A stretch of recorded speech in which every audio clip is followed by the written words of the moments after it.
जय श्री राम दोस्तों। तो आज की कहानी है सच्चा भक्त कौन। एक नगर में भगवान शिव का एक भव्य मंदिर था, जहां हर वर्ष दूर दूर से भक्तजन शिव जी के दर्शन के लिए आते रहते थे। श्रावण का महीना था। दूर दूर से कांवड़ियों कांवड़ लेकर के भगवान शिव को जलाभिषेक करने आए हुए थे। मंदिर का परिसर भक्तों की भीड़ से भरा पड़ा हुआ था। तभी आकाश में अचानक बिजलियां हुई और सोने का एक थाल उतरा। उसी के साथ एक भविष्यवाणी हुई कि जो कोई भगवान शंकर का सच्चा भक्त और प्रेमी होगा, उसी को यह थाल मिलेगा। मंदिर के परिसर में उपस्थित सभी लोगों ने यह भविष्यवाणी सुनी। धीरे धीरे सभी इकट्ठे हो गए। जो लोग मंदिर की व्यवस्था देखते थे, उन्हें तो पूरा विश्वास था कि यह थाल तो हमें ही मिलेगा, इसीलिए वे सबसे आगे जाकर खड़े हो गए। सबसे पहले एक पंडित जी आए और बोले, देखिए, मैं प्रतिदिन महादेव का अभिषेक करता हूँ, अतः मैं ही भोलेनाथ का सबसे निकटवर्ती प्रेमी और भक्त हूँ, इसीलिए यह थाल मुझे ही मिलना चाहिए।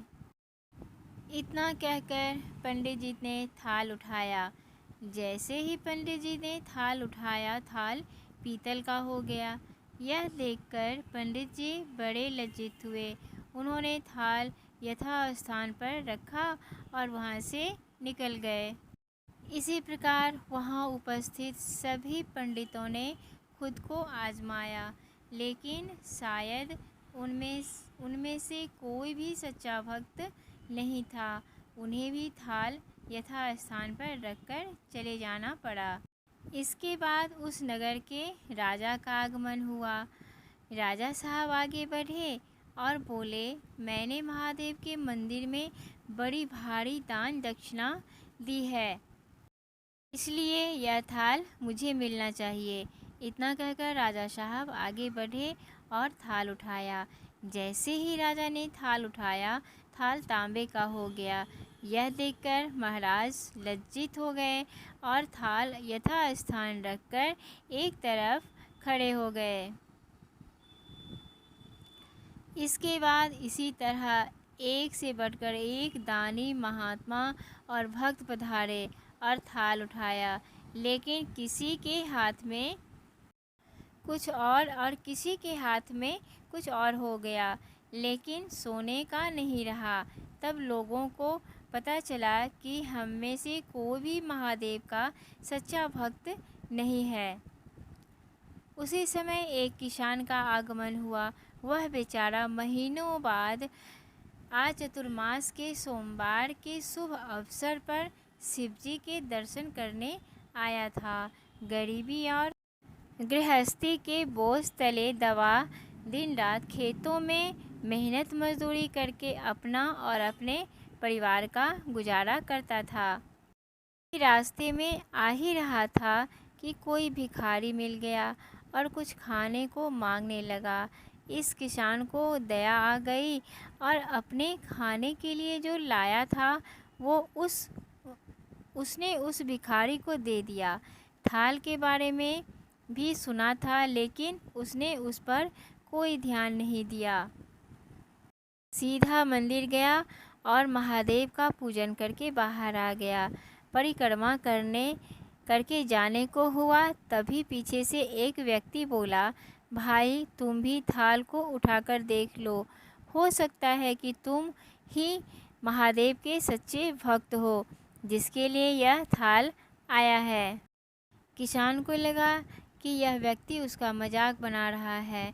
किसान ने हंसते हुए कहा, भाई, मैं तो कभी कोई पूजा पाठ भी नहीं करता, महीनों में एक आध बार मंदिर आ पाता हूँ, मैं कौन सा सच्चा भक्त हूँ। वह अजनबी बोला, भाई, हम तो देख चुके हैं, हमारी भक्ति तो 2 कौड़ी की भी नहीं है। अब तुम भी अपना हाथ लगाकर देख लो कि सोने का थाल मिले ना मिले, किंतु पता तो चल जाएगा कि तुम्हारी भक्ति में कितनी सच्चाई है। लोगों के बहुत आग्रह करने पर आखिर उस भोले भाले किसान ने जाकर थाल उठा ही लिया। जैसे ही उसने थाल उठाया, लोगों के आश्चर्य का ठिकाना नहीं रहा। सोने का थाल रोशनी में चमचमाने लगा। यह देखकर लोगों में खुशी की लहर दौड़ गई। सभी लोग उसके जय जयकारे लगाने लगे और पूछने लगे कि भाई, तुम ही सच्चे भक्त हो। अब हमें भी बता दो कि कैसी भक्ति करते हो जिससे कि महादेव तुमसे इतने प्रसन्न हैं। तो किसान बोला, भाई, मैं कोई भक्ति नहीं करता। मैं केवल दिन भर खेतों में काम करता हूँ और थोड़ा समय निकालकर ज़रूरतमंद लोगों की मदद करता हूँ। इसके अलावा मैं कोई विशेष कार्य नहीं करता। लोग पूछने लगे कि तुम लोगों की मदद क्यों करते हो? हंसते हुए किसान बोला, सुकून। दूसरों के चेहरे पर मुस्कान देखकर मुझे आनंद और खुशी होती है। उसे मैं शब्दों में व्यक्त नहीं कर सकता। शायद यही कारण है कि महादेव मुझसे खुश हैं। दोस्तों, सच्ची भक्ति क्या है कि हमको किसी के दिल को नहीं दुखाना चाहिए, क्योंकि दिल की जो आह लगती है ना, वो बहुत ही बड़ी होती है। कभी भी हमें दूसरों को दुखी नहीं करना चाहिए। हम मंदिर में ढेर सारा चढ़ावा दे देंगे, ढेर सारा दान कर देंगे और किसी का दिल दुखा देंगे, तो फिर ऐसी भक्ति का क्या फ़ायदा। हमें कभी किसी का दिल नहीं दुखाना चाहिए और हमेशा दूसरे की मदद करनी चाहिए। जो भी ज़रूरतमंद है उनकी सहायता करना चाहिए। बस यही तो सच्ची भक्ति है। और अगर आपको कहानी सुनना पसंद है तो प्लीज़ मेरे चैनल को सब्सक्राइब करिएगा और वीडियो को लाइक, शेयर एंड चैनल को सब्सक्राइब करना ना भूलिएगा। धन्यवाद।